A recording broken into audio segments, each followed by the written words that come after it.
Bien, hermanos, entonces, en el calendario litúrgico el cual piensan algunas iglesias, hoy es el tercero de Adviento, ¿no? Por eso hay 3 luces ahí prendidas, como una recordación y como una celebración. Hermanos, vamos a entrar en esta parte del sermón.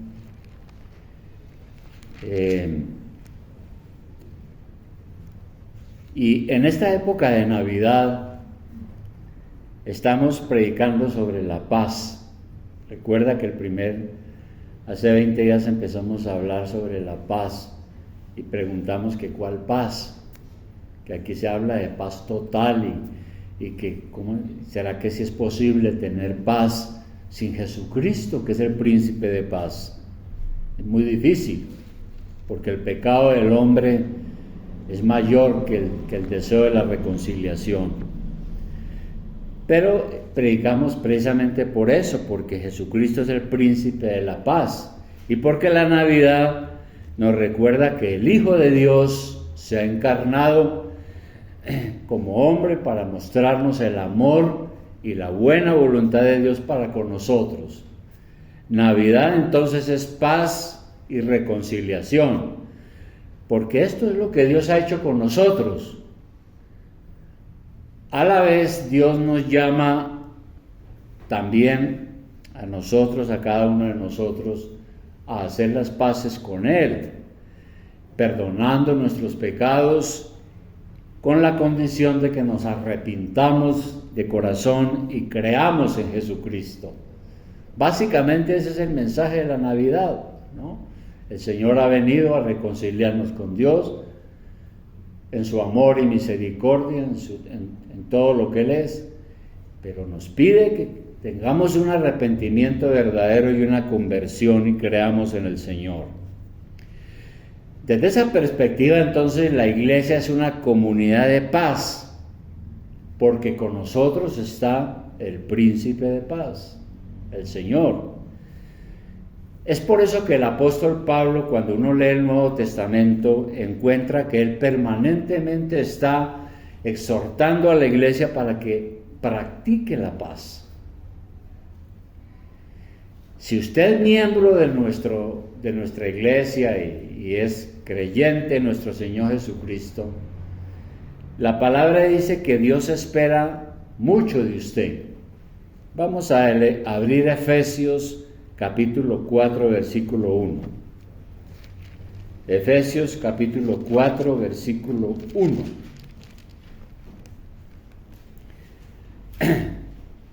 El Señor espera que usted haga algunas cosas que vamos a leer aquí.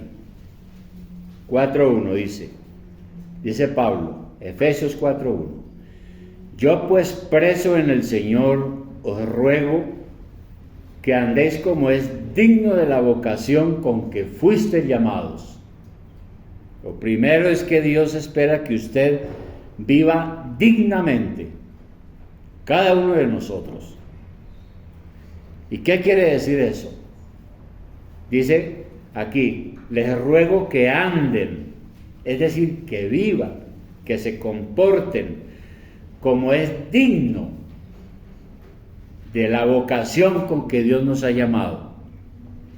Comportémonos entonces de acuerdo a ese llamamiento que Dios nos ha hecho. ¿A qué lo ha llamado Dios? ¿A qué nos ha llamado Dios? Bueno, el apóstol Pablo explicó que Dios nos ha llamado a ser de Jesucristo. Usted ahora que es cristiano, que es creyente, tiene una nueva relación con el Señor. Por lo tanto, el Señor espera que nos comportemos a la altura de este llamado que el Señor nos ha hecho. El Señor espera que asumamos nuestras responsabilidades. Es un privilegio que Dios nos haya llamado por su misericordia y por su amor y nos haya escogido para participar de esta gracia salvadora que nos ha traído. Eso también es Navidad. Pero el Señor, cuando dice que Él espera que usted viva dignamente, conforme a ese llamamiento que Dios les ha hecho, y lo ha llamado a ser de Jesucristo, también dice aquí la Biblia que lo ha llamado a ser santo. Por ejemplo, en Romanos 1:6, en ese solo saludo, mire lo que dice el apóstol Pablo, en Romanos 1:6. Y ya regresamos a Efesios. Pero aquí en su introducción a la carta a la iglesia que estaba en Roma, él dice en el versículo 6, leamos desde el 5, dice: por quien recibimos la gracia y el apostolado para la obediencia a la fe en todas las naciones por amor de su nombre, entre las cuales estáis también vosotros, llamados a ser de Jesucristo. Nosotros, la iglesia, somos llamados a ser de Jesucristo.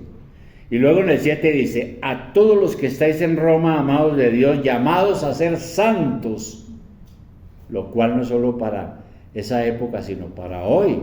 Somos la iglesia de Cristo y somos llamados a ser santos. Y precisamente la palabra iglesia, eso es lo que significa.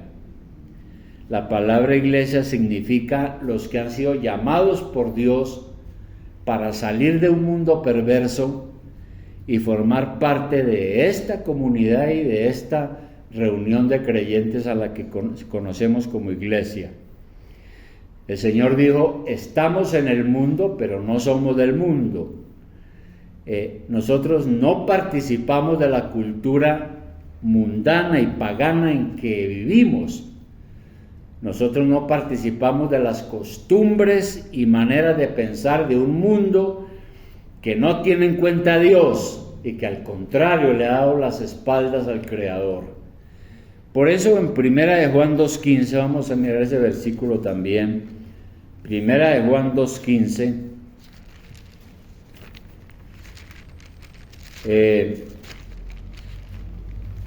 Primera de Juan 2:15, el apóstol nos dice lo siguiente, dice: no améis al mundo, es decir, no amemos las cosas malas que hay en el mundo, no seamos parte de una cultura pecaminosa y perversa. No améis al mundo, ni las cosas que están en el mundo. Si alguno ama al mundo, el amor del Padre no está en él. Porque todo lo que hay en el mundo, los deseos de la carne, los deseos de los ojos, la vanagloria de la vida, no proviene del Padre, sino del mundo. Y el mundo pasa y sus deseos, pero el que hace la voluntad de Dios permanece para siempre. Esto es un llamado claro a que nosotros estamos en el mundo, pero no podemos amar las cosas malas que tiene el mundo relacionadas con el pecado. Y eso es vivir dignamente, ¿no? Entonces Dios espera primero que usted viva dignamente, es decir, que se comporte a la altura del llamamiento que Dios le ha hecho. Dios lo ha llamado a ser de Jesucristo y lo ha llamado a ser santo. Una palabra que unos no la entienden ni a otros les parece muy difícil, ¿no? Pero el Señor lo ha dicho. Debemos ser santos porque Él es santo. Bien. Una segunda cosa a la que nos llama el Señor, volviendo allá a Efesios, donde estamos, en Efesios 4. Efesios capítulo 4, en el versículo 2, es que el Señor espera de nosotros no solamente que nos comportemos dignamente, sino que nos llama a vivir de acuerdo al amor de Cristo. Vamos a leer el 2. Dice, esto es para la iglesia, ¿no? Leamos otra vez el 1. Yo pues preso en el Señor, porque el apóstol estaba cautivo, os ruego que andéis como es digno de la vocación con que fuisteis llamados, con toda humildad y mansedumbre, soportándoos con paciencia los unos a los otros en amor, Yo quisiera que le pusiéramos mucho cuidado a eso. Y menciona aquí algunas virtudes o frutos también del Espíritu Santo. La primera dice que vivamos con toda humildad. Y el apóstol Pablo explicó muy bien en qué consiste esa humildad en Romanos 12:3, sin perder de vista Mateo. En Romanos 12:3, aquí explica el apóstol Pablo cómo podemos ser humildes. Dice lo siguiente: digo pues por la gracia que me es dada, a cada cual que está entre vosotros, dentro de la iglesia, ¿no?, que no tenga más alto concepto de sí que el que debe tener, sino que piense de sí con cordura, conforme a la medida de fe que Dios repartió a cada uno. Ahí está. El apóstol Pablo está diciendo y nos ruega, y le ruega a la iglesia, que ninguno se crea más de lo que verdaderamente es, que piense con cordura, que sea sensato. Cuando usted piense en usted mismo, sea sensato en el concepto que usted tiene de sí mismo. Porque si uno empieza a mirarse a sí mismo y empieza uno a decir, es que yo soy muy inteligente, yo soy muy sabio, yo soy muy importante, empieza uno a llenarse de orgullo, ¿y qué sucede? Se está engañando a sí mismo. Y nosotros los seres humanos, por causa del pecado, tendemos a eso, tendemos a creernos más, siempre más, un poco más que los demás. Allá en Filipenses 2:3-4, un poco más adelante, Filipenses 2:3-4, hay otro versículo que usa el apóstol para reforzar lo que estamos diciendo. Filipenses 2:3-4. A la iglesia, porque nosotros estamos en la iglesia, en la comunidad de paz. Dice, nada hagáis por contienda o por vanagloria. ¿Qué está diciendo Pablo ahí? Está diciendo, en la iglesia usted tenga cuidado, no haga cosas por pelea ni asuntos de esos, o por vanagloria, por orgullo, antes bien con humildad, estimando cada uno a los demás como superiores a él mismo. Parece que es mejor pensar lo mejor del otro y no mirarlo abajo. Y luego dice, no mirando cada uno por lo suyo propio, porque eso es egoísmo. Cuando uno está en la iglesia buscando lo suyo, lo propio, ¿no? No buscando cada uno por lo suyo propio, sino cada cual también por lo de los otros. Yo debo preocuparme por mis hermanos y por la iglesia y cómo puedo servir mejor. Eso es humildad. Dios espera que vivamos de acuerdo al amor de Cristo, y el amor de Cristo es humilde. Nuevamente ahí en Efesios, donde estamos, Efesios 4, ¿qué sigue diciendo? Que también debemos vivir con mansedumbre, ¿no? Dice el 2, con toda humildad y mansedumbre. Bueno, ¿y qué es mansedumbre? ¿Qué quiere decir con mansedumbre?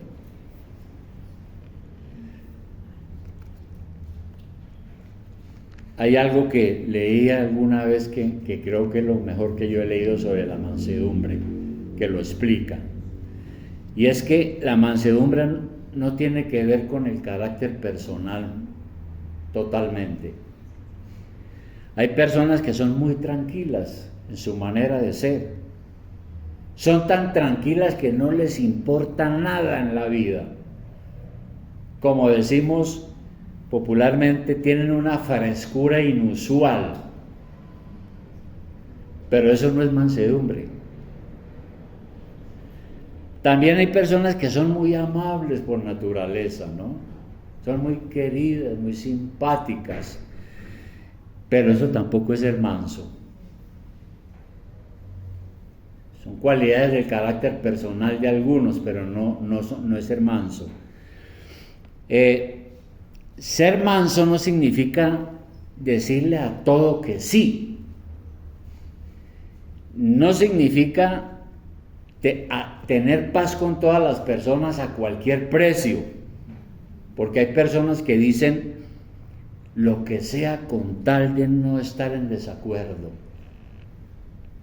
lo que sea con tal de no estar en desacuerdo. Dejémonos de las divisiones y vivamos en paz y alegría. Pero eso tampoco es ser manso, ¿verdad? Son buenas intenciones y buenos deseos, pero nada de eso es ser manso.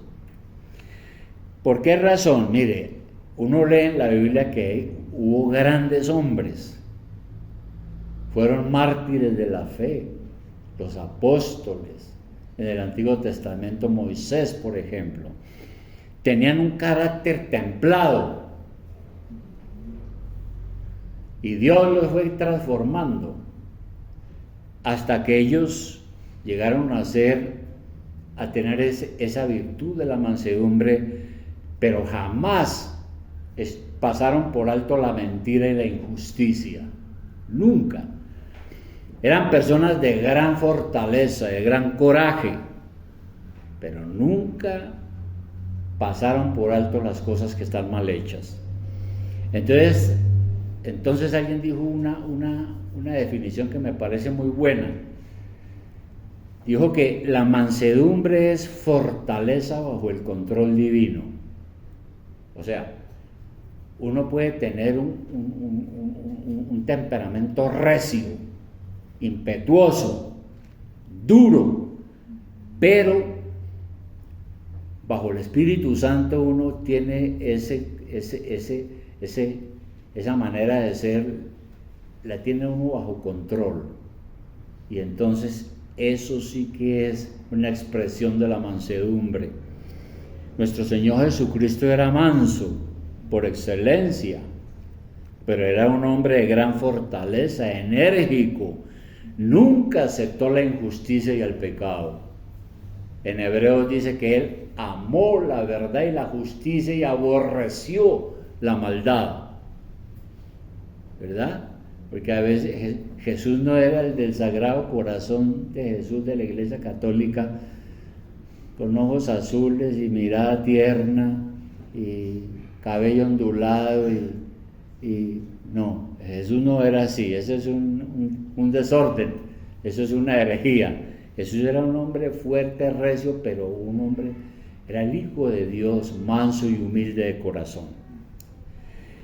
Pero también ese llamamiento que Dios nos ha hecho a vivir de acuerdo al amor de Cristo en humildad y mansedumbre y practicar eso dentro de la iglesia, es necesario compaginarlo también con la paciencia, ¿no? Porque dice en el versículo 2, con toda humildad y mansedumbre, soportándoos con paciencia, soportándonos.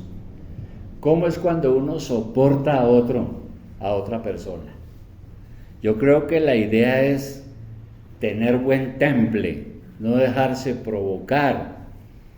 Es una virtud que tenemos que desarrollar y es un fruto del Espíritu Santo, como Dios que es paciente. Y tiene mucho que ver con lo que se conoce hoy como la tolerancia. Pero aquí la tolerancia, que podía ser parecido a soportarse uno con paciencia los unos a los otros en amor, no se refiere a pasar por alto todo y no decir nada. Eso no es tolerancia. Más bien se refiere a que hay situaciones que no ameritan que le demos tanta importancia en las relaciones entre nosotros. Entonces, ese soportarnos unos a otros es necesario.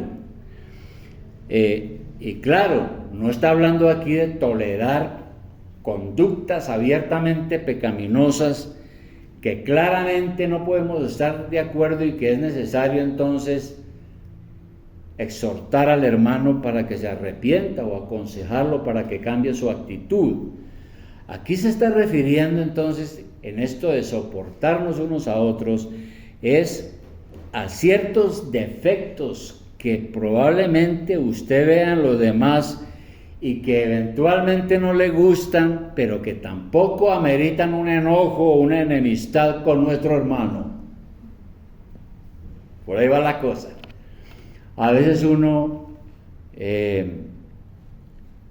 quiere a un hermano en la iglesia y uno dice, ese hermano, qué buen hermano, yo lo quiero mucho. Lástima que entonces está el defecto ahí, ¿no? Es por ahí la cosa, ¿no? Tiene sus defectos, pero no es para que nos convirtamos en enemigos ni en personas hostiles hacia ellos. Por eso dice aquí que en la iglesia debemos tener humildad, mansedumbre, soportarnos con paciencia los unos a los otros. Es por ese asunto. Y luego en el versículo 3, ¿qué dice? Solícitos en guardar la unidad del Espíritu en el vínculo de la paz. Entonces Dios nos llama también a guardar la paz. Mire usted cómo va avanzando, ¿no? Primero dice aquí el apóstol, Dios nos ha llamado con un llamamiento santo a ser de Jesucristo, a que le amemos. Luego dice que en la iglesia tenemos que actuar con humildad, mansedumbre, con paciencia, soportándonos unos a otros. Y luego en el 3 dice, solícitos en guardar la unidad del Espíritu en el vínculo de la paz. ¿Y qué quiere decir ser solícito? Quiere decir ser diligente, preservar la unidad del Espíritu en el vínculo de la paz. Y eso significa entonces que tenemos que ser diligentes. Es decir, la paz hay que buscarla con vehemencia, con ahínco, y la paz hay que preservarla de acuerdo a las normas de la justicia. Y la paz finalmente es tener tranquilidad entre nosotros. Desafortunadamente en las iglesias no siempre sucede esto. ¿Y por qué lo digo? Hermano, mire, en mis años de pastor, yo he tenido en la iglesia personas de todo tipo. He tratado, por la gracia de Dios, lo digo para edificación. Y he tenido personas muy problemáticas también en la iglesia, así como hermanos muy queridos, ¿no? Pero como los que están aquí no saben, y eso ya era otra etapa, ¿no? Ya han pasado años. Por ejemplo, había una señora que se entremetía en todas las cosas de la iglesia. Criticaba a todos los que no le caían bien. Sembraba la cizaña. Llegaba alguien nuevo a la iglesia y una vez lo cogía allá en el lado del café y no sé qué y no sé cuándo, y una vez lo iba mareando. ¿Verdad? Bueno. Hubo otro señor que todos teníamos que hacer lo que él dijera. Se quería constituir en el amo y señor de la iglesia. Y todos teníamos que rendirle reverencia. Y en las asambleas a veces había que hacer lo que él dijera. Era un personaje como el que menciona Pablo, este personaje que había en la iglesia que siempre quería tener el primer lugar en todo. Pero esas dificultades, yo creo que las iglesias y nosotros tenemos que superarlas. Si acaso tenemos que seguir presenciando esos asuntos. Y para eso es necesario estrechar las relaciones fraternales. Para que haya unidad entre nosotros, entonces debe haber afecto, confianza y amor de Cristo. Debe haber eso. La realidad, hermanos, es esta, mire. Aquí en la iglesia entre nosotros hay diversos caracteres, ¿no? Hay diversos temperamentos.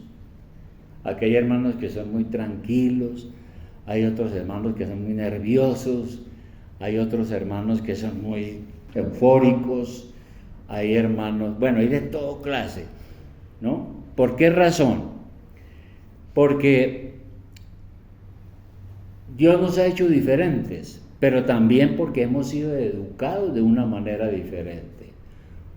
También porque algunos han madurado en la fe más que otros. Y en esa variedad es que a veces se corre el peligro de que por nuestro ego se generen luchas y contiendas. Pero no hay unidad del espíritu si hay divisiones y grupos. No estoy diciendo que es que aquí los hay, ni estoy pensando en esto porque he visto algo, no. Es porque es lo que está diciendo aquí el apóstol. Y terriblemente triste sucede eso porque en las iglesias siempre ha habido una actitud a veces competitiva, donde se forman facciones y partidos.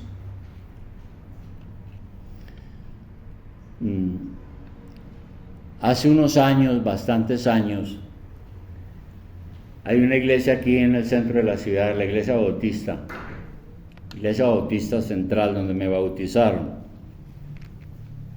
Lamentablemente la iglesia cogió por otros rumbos, pero el pastor había caído en adulterio o intento de adulterio y lo destituyeron, la iglesia lo destituyó y la iglesia dijo: ¿y ahora qué hacemos? Entonces alguien dijo: nombremos a varios líderes, pastores. Entonces nombraron como 6 o 7. Entonces había el ministro de la música, el ministro de la evangelización, el ministro de la predicación, el ministro de la escuela dominical, el ministro de esto, el ministro de esto, el ministro de esto. Y empezaron a trabajar. A los 3 meses estaban agarrados peleando entre todos, porque cada uno quería tener la preeminencia, protagonismo, quería ser el más anhelado, y terminó desbaratándose ese equipo pastoral y se acabó. Todos emigraron de la iglesia y les tocó llamar a un pastor, porque la actitud competitiva es grave en la iglesia, se forman facciones y partidos. Y por eso él dice aquí, Pablo dice que estrechemos las relaciones fraternales y que lo hagamos para preservar el vínculo de la paz, ¿no? Un vínculo es un lazo que nos une, eso es un vínculo, la paz es un vínculo que nos une. Nosotros podemos estar de acuerdo en nuestra doctrina, tenemos identidad doctrinal, lo cual es una bendición de Dios, ¿no? Que si afuera alguien nos pregunta: bueno, para usted ¿quién es Jesucristo?, lo tengamos claro y todos estamos de acuerdo en esto. Para ustedes, ¿qué es una iglesia? Todos la tenemos clara, porque hemos estado estudiando la confesión de fe, que es nuestra doctrina y está sacada de la palabra de Dios. Podemos tener una gran doctrina, pero si no hay amor fraternal, se corre el riesgo de que terminemos actuando como el mundo, donde domina la hipocresía, el interés, la traición, la deslealtad, el interés personal y todas esas cosas. Y en la iglesia no podemos hacer eso, no podemos. Ahora, algo vio el apóstol cuando escribió esta carta. Todo lo que leemos aquí lo escribe el apóstol primero para formar a la iglesia en doctrina, como lo está haciendo con nosotros, pero también para corregir asuntos. Algo vio él cuando escribió estas cosas. Algo estaba pasando allá en la ciudad de Éfeso, cuando él les dice: hermanos, compórtense según el llamamiento que Dios les ha hecho. Anden con humildad, con mansedumbre, con paciencia, estén unidos en el vínculo de la paz. De manera que esto nos sirve a nosotros de medicina preventiva. Ustedes saben qué es la medicina preventiva. Y es que antes de que sucedan las cosas, antes de que uno se enferme, lo inyectan a uno para prevenir, ¿no? Entonces, es algo parecido, ¿no? Esto nos sirve de medicina preventiva. Las disputas, las discusiones, los desacuerdos frecuentemente dan lugar a las enemistades y a los resentimientos. Pero en la iglesia debemos vivir en paz. Si queremos que la bondad fraternal sea permanente entre nosotros. Para vivir en armonía, para vivir en esa armonía, debemos negarnos a nosotros mismos. ¿Y eso qué quiere decir? Hay que aceptar que uno no siempre tiene la razón. Ni podemos esperar que siempre nos salgamos con la nuestra. Y esa es la parte más difícil, ¿no? Siempre queremos tener la razón.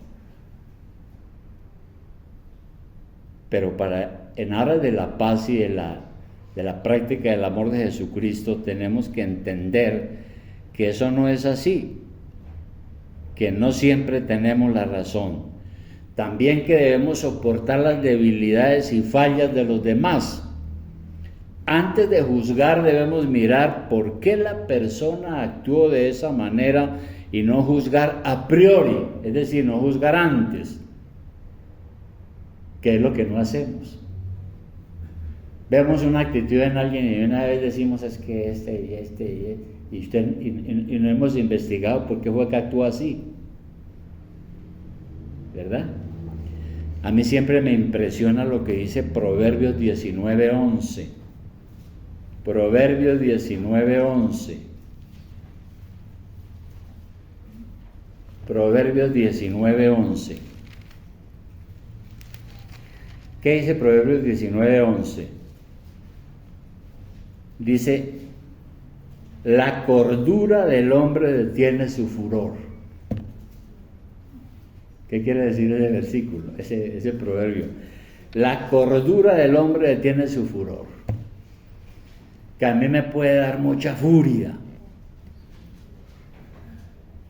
Pero si uno que es cristiano, inmediatamente bajo la gracia de Dios se tranquiliza, piensa las cosas, ¿sí? Antes de actuar, eso lo frena.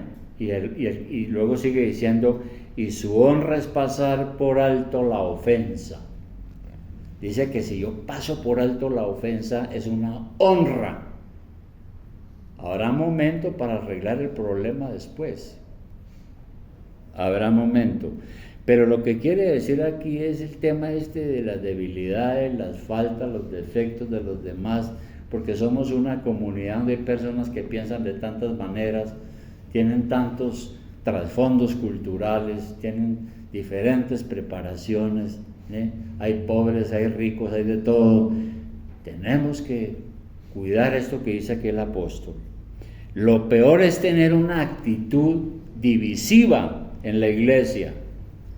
Una persona divisiva, y Pablo dice que hay que tener mucho cuidado con los que causan división.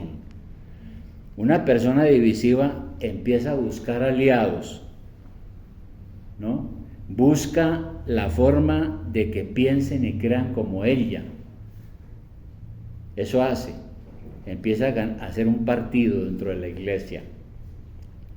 Y hermano, es triste, pero no está sucediendo ahora, pero ha sucedido aquí, ¿verdad? Por eso yo siempre digo, cuando en la iglesia alguien se acerque a usted para ganárselo y plantearle alguna cosa medio rara, ¿no? Aquí que no sirve a la paz, usted lo que tiene que preguntarse es, bueno, ¿y ahora yo qué voy a hacer? ¿Voy a ser parte del problema o parte de la solución? Es lo que uno tiene que preguntarse. Entonces, necesitamos mirar la palabra. Por ejemplo, en Filipenses 4:2, creo que ya miramos una parte. Aquí Filipenses 4:2 hay una anécdota interesante. Aquí en Filipenses 4:2. Filipenses 4:2. Esta carta está dirigida a una iglesia que estaba en la ciudad de Filipos. Y mire lo que Pablo le dice a la iglesia, porque como digo, él escribía estas cartas bajo la dirección del Espíritu Santo para formar a la iglesia doctrinalmente, pero a veces para corregir cosas. Y en esta carta Pablo le dice a esa iglesia, le dice: así que, hermanos míos, amados y deseados, gozo y corona mía, estad así firmes en el Señor, amados. Qué profundo amor y afecto que tenía Pablo hacia la iglesia y hacia los hermanos, ¿no? Y en el 2 dice: ruego a Evodia y a Síntique que sean de un mismo sentir en el Señor. ¿Por qué Pablo dijo esas cosas? Pues porque ahí había una mujer llamada Evodia y otra mujer llamada Síntique que probablemente estaban en pelea, en contrapunteo, y Pablo les recomienda aquí de paso en la carta: por favor sean de un mismo sentir en el Señor, pónganse de acuerdo, mantengan el vínculo de la paz, preserven la paz, es importante. Y nosotros entonces, ya con todo esto que hemos visto, tenemos que cuidar la amistad dentro de la iglesia y no traicionar. Yo no estoy diciendo que aquí alguien, que esto es un problema ahora, estoy predicando lo que está aquí para medicina preventiva. Pero si uno tiene amistades, inclusive afuera en el mundo, si uno tiene amistades donde hay cierta intimidad sana, pero uno es desleal y traiciona, pues la pierde completamente, ¿no? Porque se pierde la confianza. Uno tiene que ser buen amigo, en las buenas, en las malas, porque eso es muy doloroso cuando en la iglesia se rompe la unidad por la traición. Y eso ha pasado en muchas iglesias, y se acaban las iglesias, y se dividen, y salen un poco por aquí, otro poco por allá, y otro poco por allá, y forman 3 iglesias diferentes, y la iglesia vuelve a comenzar otra vez. Terrible. Y por eso a mí me gusta mucho lo que decía David. David fue un hombre que experimentó la traición. En el Salmo 55:12, en el Salmo 55:12,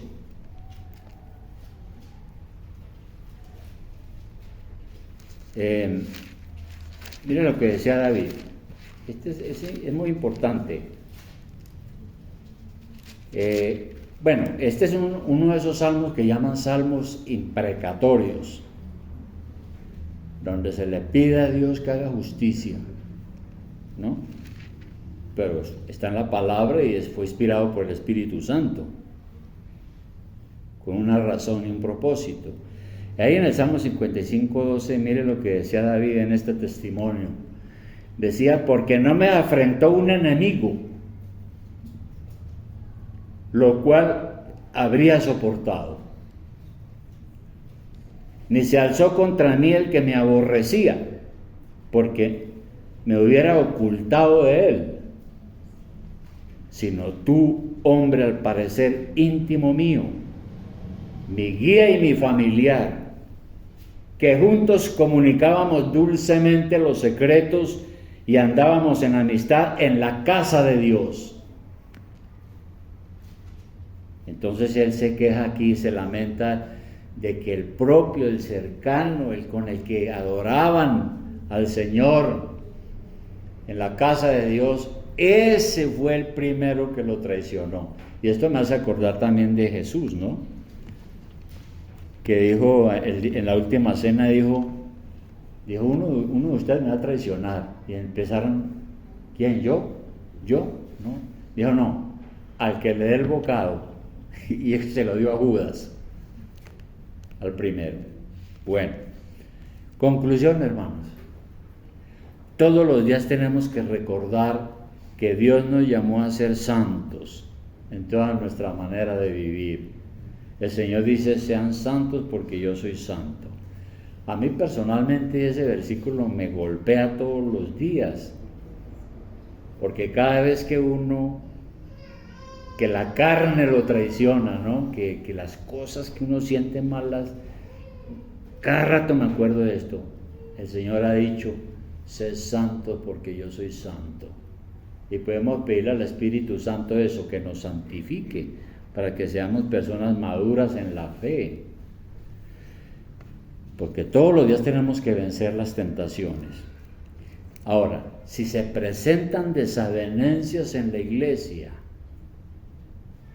por algún motivo, recordar que debemos arreglar nuestras diferencias en el amor de Cristo. Y no podemos exagerar las cosas más allá de lo normal. Eso hay que tenerlo presente, ¿no? No podemos exagerar las cosas. Yo no sé si usted ha oído el dicho ese que dice que hay personas que de una pulga forman un caballo, dice un dicho, ¿no? Porque de una cosita así la agrandan y entonces ven una monstruosidad y son exagerados en la manera de enfocar las cosas. No podemos hacer eso. Mantener la unidad, tanto personalmente como dentro de la iglesia, es un esfuerzo, porque a Satanás le encanta sembrar la discordia. Y yo sí que he visto eso, pero una cosa tremenda. Está la iglesia toda tranquila, una belleza, todos los hermanos se abrazan, se besan, todos oran unos por los otros. Cuando ¡pum! Ve uno algo es porque el diablo metió la mano. ¿Sí? Le metió la mano ya. Entonces, le encanta sembrar la discordia, pero se nos ha ordenado mantener fuertes nuestras relaciones. Dios ha dado ejemplo para el perdón y la restauración, y por el Espíritu Santo podemos vivir juntos en unidad. Y hermano, yo creo que si nosotros logramos esto, que dice aquí Efesios, esta va a ser una iglesia fuerte, hermano, fuerte. Van a haber dificultades, pero esas cosas nosotros hemos madurado y las solucionamos ya. Tenemos una relación madura, ¿no? No una relación de niños, sino madura. Sabemos cómo arreglamos nuestras cosas, porque preservamos la unidad de la iglesia. Entonces uno tiene que preguntarse, ¿qué buscamos en la iglesia? Cuando se trata de servir, por ejemplo, y cuando uno está sirviendo. Aquí una vez un hermano, y todas estas cosas son para edificación, no para hablar mal de nadie, porque como usted no sabe quién es tampoco. El tema es que aquí hubo un hermano que una vez llegó y trajo unas materas, unas flores, unas materas, regó 3 materas por un lado, 3 materas por el otro, ¿no? Y de esas cosas, hermano, que a mí se me olvidó decirle gracias. Ay, hermano, andaba, pero no trae cosas aquí, nadie le agradece nada. Bravo. Entonces, hermano, ¿qué buscamos en la iglesia? Reconocimiento personal, aplausos, protagonismo. Pues eso son cosas que halagan nuestro ego, claro. Pero realmente nosotros buscamos hacer las cosas bien para la gloria de Dios. Yo estaba pensando cuando estaba preparando este mensaje que es mejor en la iglesia uno andar listo para que no le den las gracias. Con eso así no va a sufrir. No, que no le den las gracias. Porque como yo estoy haciendo las cosas para la gloria de Dios, si me dan las gracias, bueno, felicidad, bueno, ¿no? Gracias, hermano, pero si no me las dan, es lo mismo, porque como no las estoy haciendo para el hombre, ¿verdad? Entonces, mire, apreciado hermano, afuera en el mundo hay suficiente odio, enemistades, traiciones, como para que en la iglesia permitamos eso si llegara a suceder. Ahora, que ya ha sucedido, y a todo pastor le ha pasado eso. En muchas iglesias ha sucedido eso. Y aquí sucedió no hace mucho, hermano, no vaya a preguntar los que no saben qué fue lo que pasó. Pero mire, habían hermanos con ese estilo de protagonismo, y que no sé qué, que tal, que no sé cuándo, ¿no? Y allá en el café eso formaban unos grupos y tomaban unos concilios ahí. Bueno, y resulta que uno de ellos un día lo citamos, ¿no? A él, porque notamos inconformidades. Dijo, mire, yo estaba con otro hermano, otro líder. Dijo, mire, donde fulano de tal abra una iglesia, aquí se va la mitad. Esa fue la gran felicitación que me dio ese día.